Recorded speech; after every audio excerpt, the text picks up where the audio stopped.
नमस्कार. चॅनलमध्ये तुमचे स्वागत आहे. तुम्ही भव्य उद्योजकीय स्वप्न आणि विजन बघत आहात का? तुमचे स्वप्न आणि विजन एकाच चाकोरीमध्ये अडकले आहेत का? तुम्ही वर्षानुवर्ष त्याच प्रश्न आणि समस्येत अडकला आहात का? तुम्ही दिवस-रात्र तुमच्या प्रश्न आणि समस्यांच्या उत्तराच्या शोधात आहात का? जर उत्तरे माहीत असतील, तर कृती करायला अडचणी येत आहेत का? जे तुम्ही करत होता, ते तुम्ही करत राहिलात, तर जे तुम्हाला मिळाले, तेच तुम्हाला परत मिळणार. जर हा चक्रव्यूह भेदायचा असेल तर IRDM समुदायामध्ये सामील व्हा. माझे नाव नितीन साळकर आहे. मी NLP मानसोपचार तज्ञ आणि करिअर इंटेलेक्ट कोच आहे. मी विद्यार्थी आणि उद्योजकांचे प्रशिक्षण आणि उद्योजकीय गुणवत्ता विकसित करायचे काम करतो. आजचा विषय वेळ, कामकाज आणि मूल्य व्यवस्थापन याबद्दल आहे. विषय समजून घेण्यापूर्वी प्रथम मेंदू कसा कार्य करतो हे समजून घेऊया. मेंदूचे प्राथमिक कार्य 100 अब्ज न्यूरॉन्सद्वारे माहिती प्राप्त करणे, साठवणे आणि स्मरणात ठेवणे आहे. मेंदूमध्ये अमर्याद प्रमाणात माहिती प्राप्त करण्याची आणि साठवण्याची क्षमता आहे. म्हणूनच कोणताही निर्णय घेताना किंवा कोणतीही क्रिया करताना ही माहिती मेंदूसाठी गोंधळात टाकणारी ठरते. मानव हा होमो सेपियन्स असल्याने मेंदूमध्ये एक प्रणाली विकसित झालेली आहे, ज्याला रेटिक्युलर ऍक्टिव्हेटिंग सिस्टीम म्हणतात. ही सिस्टीम जगण्यासाठी अनावश्यक माहिती गाळून टाकते आणि जगण्यासाठी आवश्यक असलेल्या महत्वाच्या माहितीवर लक्ष केंद्रित करते. ही सिस्टीम लक्षात घेता तुम्हाला वेळ, कामकाज आणि मूल्य व्यवस्थापनाची व्याख्या आणि संकल्पना याचे महत्व समजून घेणे आवश्यक आहे. प्रथम आपण वेळ, कामकाज आणि मूल्य यांची व्याख्या काय आहे आणि तुमचे ध्येय साध्य करताना वेळ, कामकाज आणि मूल्य यांच्यातील काय संबंध आहे हे समजून घेऊया. सोप्या भाषेत वेळेचे व्यवस्थापन म्हणजे तुमचे मॅन्युअल डायरी किंवा मोबाईल कॅलेंडरचा वापर करून ज्यामध्ये तुम्ही दिवस, आठवडा, महिना आणि वर्षभरात करायच्या असलेल्या तुमच्या कामकाजाची फक्त नोंद ठेवायची आहे. कामकाज म्हणजे तुमच्या उद्योजकीय गुणवत्तेप्रमाणे एक उद्योजकीय कार्य जे तुमच्यासाठी उत्पन्न निर्माण करेल. मूल्ये तुम्हाला निर्णय घेण्यास मदत करतात. जेव्हा तुमच्याकडे निर्णय घेताना किंवा कृती करताना दोन किंवा अनेक पर्याय असतात, तेव्हा प्रत्येक पर्याय निवडताना तुम्हाला काय बरोबर आहे आणि काय चूक आहे हे तपासावे लागते आणि त्याप्रमाणे निर्णय घ्यावा लागतो. चला, ही संकल्पना तपशीलवार समजून घेऊया. वेळ हे एक असे साधन आहे जिथे तुम्हाला दोन वेळेच्या दरम्यान एक विशिष्ट कार्य करावे लागते. म्हणून वेळेचे व्यवस्थापन ही एक साधी कृती आहे, ज्यात तुम्हाला फक्त विविध कामं आणि जीवनातील कामकाजांचे डायरी आणि मोबाईल कॅलेंडरमध्ये नोंद ठेवायची आहे. तुम्हाला दर दिवसाचे 5 ते 6 भाग तयार करावे लागतील. उदाहरणार्थ, जेवणापूर्वी आणि जेवणानंतर एक तासाचे 2 ते 3 भाग. अशा एकंदरीत 5 ते 6 भागामध्ये तुम्हाला तुमच्या विविध कामकाजाच्या नोंदी ठेवाव्या लागतील. तुम्हाला कदाचित 1 तासाच्या भागाबद्दल प्रश्न पडला असेल, कारण मेंदू एका कार्यावर 30 ते 50 मिनिटं लक्ष केंद्रित करू शकतो आणि नंतर तुम्हाला दोन कार्यामध्ये 10 मिनिटाचा ब्रेक घ्यावा लागेल. आता या भागामध्ये कोणते कार्य करायचे हे समजून घेऊया. उद्योजकाला दोन प्रकारची कार्ये समजून घ्यावी लागतील.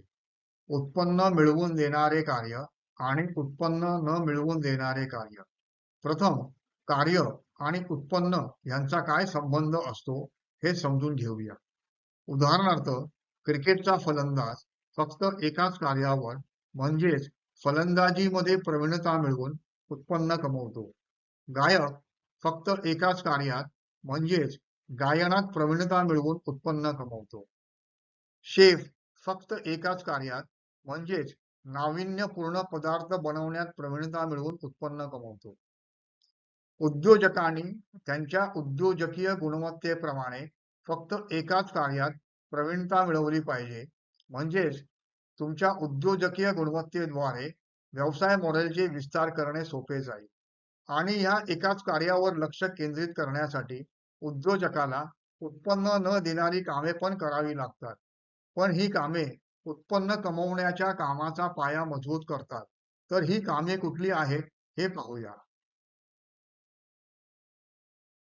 जेव्हा तुम्ही तुमचा उद्योजकीय प्रवास सुरू करता, तेव्हा तुम्ही अनेक प्रकारची कामे करत असता, जी प्रत्यक्षात तुम्हाला उत्पन्न देत नाहीत. उदाहरणार्थ, उत्पादन सेवा विकास, मार्केटिंग आणि विक्री करणे, मनुष्यबळ नियुक्ती आणि व्यवस्थापन, तुमच्या व्यवसायाच्या विविध विभागांमध्ये प्रणाली डिझाईन करणे इत्यादी. हे उद्योजकतेचे 1 ते 4 टप्पे आहेत. रेफरन्स व्हिडिओ उद्योजकीय 6 टप्पे पहा. तुम्हाला हे समजले का? ही कामे जेव्हा तुम्ही करता, तेव्हा तुम्हाला उत्पन्न मिळत नाही, पण तुमचा वेळ वाया जात आहे. पण ही कामे उद्योजकतेच्या 5व्या टप्प्यावर नफा कमवण्यासाठी फार महत्वाची आहेत. जर 4ही टप्पे तुम्हाला आत्मविश्वास देत असतील, की तुमचा व्यवसाय तुमच्यासाठी नफा कमवून देईल, तरच तुम्ही फक्त नफा कमवणाऱ्या उद्योजकीय टप्पा 5 वर लक्ष केंद्रित करू शकता. म्हणजे स्वतःच्या शाखा, फ्रँचायझी किंवा डिजिटल प्लॅटफॉर्मद्वारे व्यवसाय मॉडेल वाढवू शकता. उद्योजक खालील कारणांमुळे उत्पन्न न मिळवून देणाऱ्या कामकाजावर लक्ष केंद्रित करू शकत नाही. त्याला उत्पन्न मिळवून देणाऱ्या आणि उत्पन्न न मिळवणाऱ्या कामाची ही संकल्पना माहीत नाही. त्यामुळे तो एकाच वेळेला अनेक प्रकारची कामे करत असतो.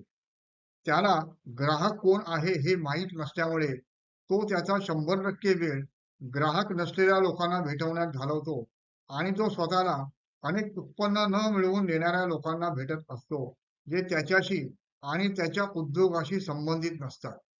परिणामी त्याला त्याचा व्यवसाय चालवण्यासाठी नेहमीच पैशांची कमतरता भासते आणि तो त्याच्या जगण्याच्या गरजा पूर्ण करण्यासाठी फक्त उत्पादन आणि सेवा विकण्यात वेळ घालवतो आणि व्यवसाय विस्तार करणे हे फक्त त्याच्यासाठी दिवा स्वप्न राहते. प्रथम मूल्याची व्याख्या समजून घेऊया. मेंदू जे काही काम करायचं आहे, त्याची प्रथम माहिती स्वीकारतो आणि ती माहिती एक विशिष्ट इमोशन निर्माण करते आणि हे इमोशन तुमच्या शरीरात भावना निर्माण करते आणि ही भावना तुम्हाला विशिष्ट कृती करायला प्रभावित करते.